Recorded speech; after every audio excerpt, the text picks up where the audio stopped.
नमस्कार and good morning दोस्तों। जैसा कि आप लोग उत्तराखंड में कुछ समय से चल रहे सोशल मीडिया और अखबार की सुर्खियों को देख रहे होंगे, सब जगह भालू, बाघ और जंगली जानवरों के आतंक की खबरें नजर आती हैं।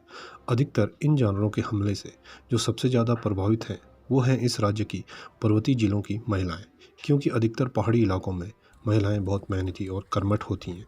वही अपने मवेशियों के लिए और भोजन बनाने के लिए लकड़ी के लिए जंगलों में जाया करती है, जहाँ से वो चारा और सूखी लकड़ियाँ लाती हैं। अभी तक बाघ के हमलों की चर्चा अधिक होती थी, लेकिन इस साल ये देखा जा रहा है कि राज्य में भालू का आतंक कहीं अधिक बढ़ गया है। दरअसल नवंबर तक भालू अधिक से अधिक भोजन प्राप्त करने की कोशिश करता है, जिसके बाद वह शीत ऋतु में शीत निद्रा में चले जाता है। इसे हाइबरनेट कहते हैं।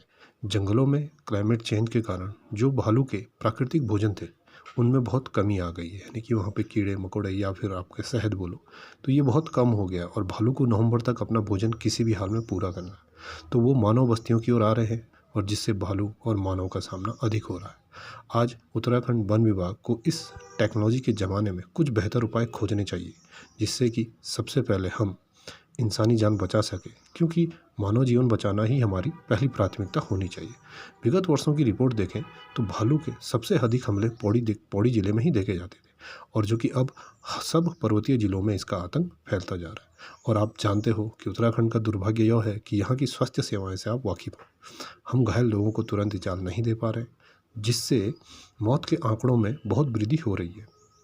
सरकार को चाहिए कि वह वन विभाग के साथ मौसम में हो रहे परिवर्तनों को देखते हुए मानव सुरक्षा को प्राथमिकता में रखकर कोई ऐसी कारगर योजना बनाए, जिससे कि आने वाले समय में राज्य में जंगली जानवरों व मानवों के बीच के इस संघर्ष को समाप्त किया जाए। पिछले 25 वर्षों के आंकड़े देखें तो अब तक भालू ने कम से कम 20,000 या से अधिक हमले किए हैं, और इसमें कम से कम हमारे 2,000 से अधिक लोग घायल हुए हैं और लगभग 71 लोगों की मौत हुई है। अगर हम इसी वर्ष 2024 से अभी तक का आंकड़ा देखें तो 45 लोग घायल हुए हैं। अधिकतर हमले जो उत्तरकाशी, पौड़ी, पिथौरागढ़, चमोली और रुद्रप्रयाग जैसे जिलों में हुए। पौड़ी जिले और चमोली और पिथौरागढ़ ये अधिक प्रभावित है। अगर आप सब बताएं कि भालू की जो शीत निंदा होती है ना, ये एक अद्भुत प्राकृतिक प्रक्रिया है, जिसमें जानवर अत्यधिक ठंड और भोजन की कमी वाले सर्दियों के महीनों में बचने के लिए गहरी नींद में चले जाते हैं। इस निद्रा को वैज्ञानिक रूप में टोरपोर या वैकल्पिक हाइबरनेशन कहा जाता है। अन्य स्तनधारी भी थोड़ी मात्रा में इसका प्रयोग करते हैं, लेकिन भालू इसका बहुत अलग तरीके से प्रयोग करता है।